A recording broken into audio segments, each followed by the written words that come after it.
ഈ വീഡിയോ നിങ്ങൾ മുഴുവൻ കാണണം. കാരണം ഇപ്പോൾ സോഷ്യൽ മീഡിയയിൽ കത്തി നിൽക്കുന്ന ഒരു വാർത്തയാണ് പൃഥ്വിരാജ് ആസിഫ് അലിയെ ഒതുക്കാൻ ശ്രമിച്ചു എന്ന വാർത്ത.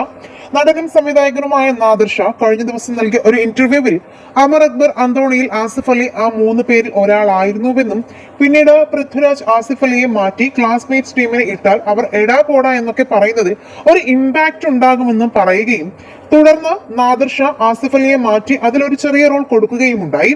എന്നാൽ ഈ വീഡിയോ വന്നതോടെ പൃഥ്വിരാജിനെ വിമർശിച്ച് അനേകം ആളുകൾ വന്നിരുന്നു. എന്നാൽ ഇതിലെ സത്യാവസ്ഥ എന്തെന്നാൽ പൃഥ്വിരാജ് സിനിമയുടെ നല്ലതിനു വേണ്ടിയാണ് അങ്ങനെ ചെയ്തതെന്നും ആസിഫ് അലി തന്നെ പറയുകയുണ്ടായി.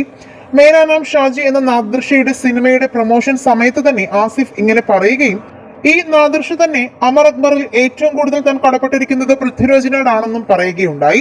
എന്നാൽ സപ്തം ശ്രീ തസ്കരസ എന്ന സിനിമയിൽ പൃഥ്വിയേക്കാൾ കൈയടി കിട്ടിയ മാസ് റോൾ ചെയ്തതും ആസിഫ് അലിയാണ്. അതിൽ ആസിഫിന്റെ ഇൻട്രോ അത്ര മാസായി എടുക്കാൻ ആ രംഗം അന്ന് സംവിധാനം ചെയ്തത് പൃഥ്വിരാജ് തന്നെയായിരുന്നു.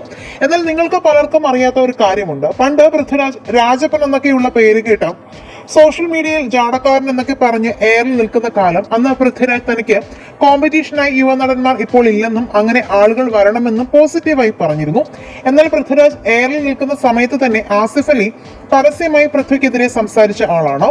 പൃഥ്വിരാജ് അങ്ങനെ പറയാൻ പാടില്ലായിരുന്നു എന്നൊക്കെ പറഞ്ഞ് അന്ന് പൃഥ്വിരാജ് ഹേറ്റേഴ്സിന്റെ കൈയടി വാങ്ങിയ താരമായിരുന്നു ആസിഫ് അലി.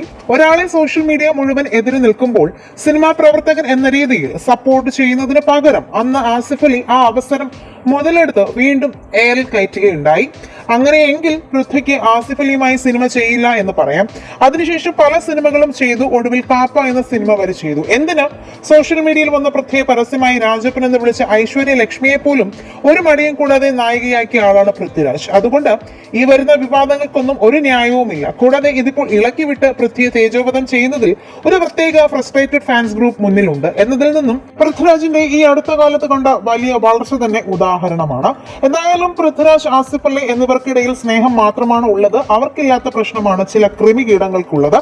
ഈ വിഷയത്തിൽ നിങ്ങളുടെ അഭിപ്രായങ്ങൾ മടിക്കാതെ കമന്റ് ചെയ്യുക. വീഡിയോ ലൈക്ക് ഷെയർ ചെയ്യാനും ചാനൽ സബ്സ്ക്രൈബ് ചെയ്യാനും മറക്കല്ലേ ഫ്രണ്ട്സ്.